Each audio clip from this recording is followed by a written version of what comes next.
Hello everyone, I am Shannon Comstock from Remax, and today I'm going to tell you 10 things that you should not do when buying a home. All right, let's get started. So first off, do not quit your job. Also, don't go out and buy a new car.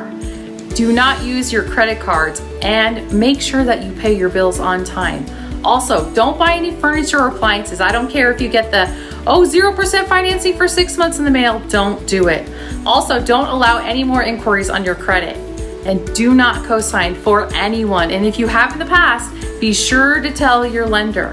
It's very important to be transparent. Also, don't omit any debts from your loan application.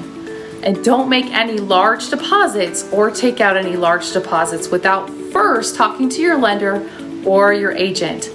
Do not change bank accounts. You don't want to do that in the middle of a transaction. Also, don't spend any money you've set aside for closing.